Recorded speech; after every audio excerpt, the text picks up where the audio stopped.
Ja samo nešto reći vezano s korupcije i istraživanje. Recite mi. Gledajte, ovo što kad ste pitali, upravo zbog toga, da mi već jedanput utvrdimo u koje je stvarno stanje korupcije. To i mene zanima kao građanina. Hoću znati kako se došlo do tog podatka. Samo malo. Ja jesam i ministar policije i građana ove zemlje. Vlada je 6. srpnja 2006. godine donesla odluku gdje provjerava provođenje istraživanja o stvarnom stanju korupcije u Republici Hrvatskoj. U Uredu za suzbijanje korupcije i organiziranog kriminala, odnosno USKOK-u, kao neovisnom pravosudnom tijelu koji će u suradnji sa Pravnim fakultetom Sveučilišta u Zagrebu. Osim što će dati, potražiti pitanja, znači koja su vezana u korupciju, pokušat će dati i odgovore. Pozdravljam rad nevladinih udruga, samo malo. Pozdravljam rad, samo malo, gospođo Ozbol. Moram vam reći jednu stvar. USKOK je upravo taj.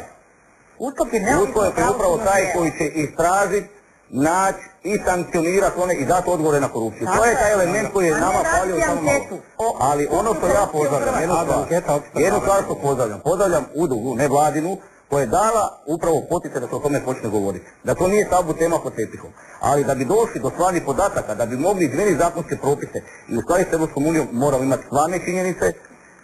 Znači tu je Pravni fakultet, mislim niko ne može reći da nije mjerodavan i USKOK, gdje će oni tražiti i odgovore, naravno u suradnji sa najozbiljnijim agencijama za istraživanje javnosti, da se na agencije korupcije, odgovor na korupciju i način kako se nije agencija za istraživanje. Ali ministra, već su neke agencije radile istraživanje.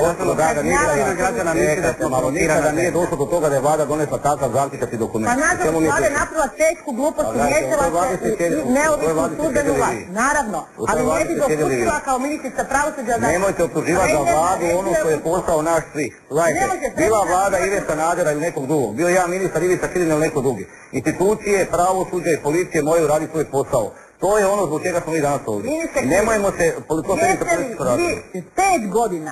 5 godina policija nije poslala 2 časnika za vezu prema USKOK-u za funkcioniranje borbe protiv organiziranog kriminala i korupcije. 5 godina. To radi. Dajte, možemo li razgovarati normalno? Ministre, ova analiza će biti gotova, to ćemo čuti. Evo recimo jednu stvar. Dobro, ok, recimo. Ministre, od podataka, ne od stvarnosti. Gospođo Škara-Ožbolt, ja slijepo molim. Koje stvarnosti, gospođo Dago? Ružne stvarnosti. A koje ružne stvarnosti?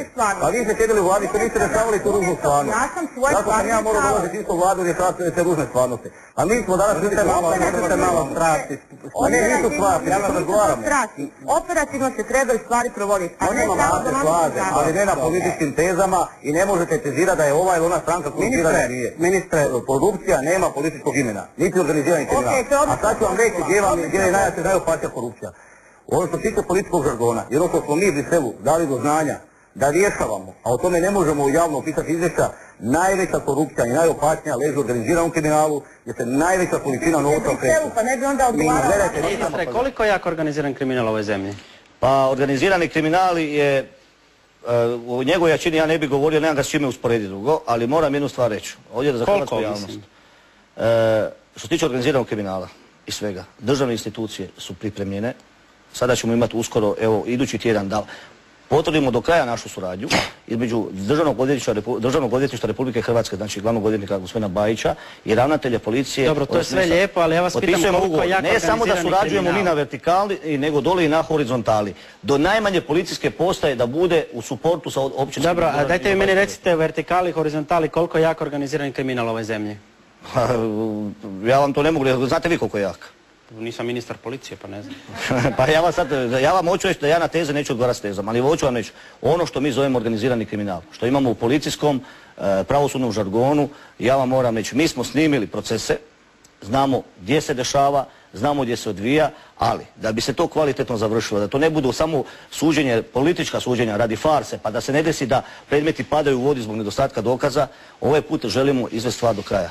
Znači sa dokazima, a upravo ovako žurenje predmeta je dovelo do toga da smo imali masovne političke procese koje su padali u vodu.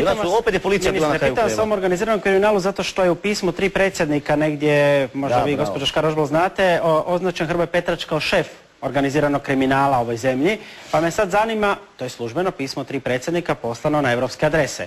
I ministrica Lovrin je vjerojatno upućena, nije ona tada bila u vladi, ali naslijedila je tu dokumentaciju.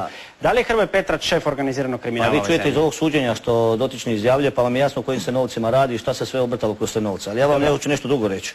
3 predsjednika države su se sastali sa svim institucijama, znači sa MUP-om, DORH-om, SOA-om i svima da daju na ono izvješće što smo mi dali o organiziranom kriminalu, da kao predsjednik države, predsjednik Sabora i predsjednik Vlade daju potvrdu nama kao institucijama da dovršimo posao do kraja. Ali ja mislim da je to dovoljna stvar kada 3 institucije koje su neovisne i politički, Sabor, Vlada i država daju potporu poslu koji mi obavljamo. I to su povjerljiva izvješća koja se obavljaju. Ministre, ja vas pitam, znate dobro što vas pitam, da li je akcijski plan i dalje na snazi u ovoj zemlji? Imamo i puno akcijskih planova. U slučaju Gotovina. Slučaj Gotovina je riješen, ali nismo riješili još sve stvari, ima još stvari. Da li se policija bavi... Ja ne smijem za razliku od vas ovoga. Da, dobro, da vas ja mogu politički govoriti kao i vi, ali o poslu ne želim govoriti pred javnosti. Jer ja nisam ravnatelj policije, nego ministar unutarnjih poslova. Ministre, ja vas lijepo molim da probamo biti koncizni. Akcijski plan da li u slučaju Gotovine dalje na snazi?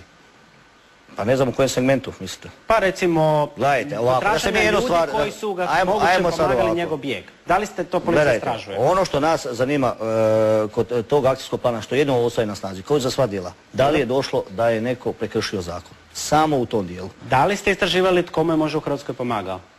Mi smo to radili kad je bilo vrijeme, zato sad više ne bih želio komentirati to. Istraga je završena? Što se mene tiče, ima još puno posla za odraditi, ali neću komentirati. Naime, jedna od osoba je... Neću vam komentirati to zato što je to uopće nije sukus govoriti. Oko Gotovininog plana i tako dalje. A pitam vas, premijer Sanader je rekao da nakon uhićenja da akcijski plan gotov. E sad... Pa on je gotov što se tiče onoga dijela što se tiče koji ima svoju svrhu. Ali ako je neko počinio nekakvo kazneno djelo u međuvremenu, da je nekakve novce ili bilo šta opravo da to radi policija. Da li ste podnijeli neke dokumente državnom odvjetništvu o nekim ljudima koji su možda financirali Gotovinin bijeg? Ne bi to svrstao u Gotovinin bijeg, mi se bavimo drugim stvarima koji imaju veze s time, ali kažem to ćete pitati kad dođe vrijeme za to. Ja sam jer ja ne mogu odgovarati o nečemu zašto mi ne pada na pamet da se petljam. Nisam vas pitao ni Ne, znam ja što ste vi pitali, slušao sam ja vaše pitanje, razumijete me, i da idemo sada u kontekstu između redova iznositi o tome što bi se i gdje bi se kako dešavalo. To nije moj posao. Znate, neki ljudi su u akcijskom planu bili označeni kao pomagači pa nisu smjeli izaći van Hrvatske. To vi najbolje znate. Zabrane ulaska u Europsku uniju. Da li je neko tim ljudima javio akcijski plan više ne vrijedi za tebe, možeš putovati van? Pa to ljudi znaju, to su... Mislite da znaju? Pa vi mislite da ne znaju? Pa šta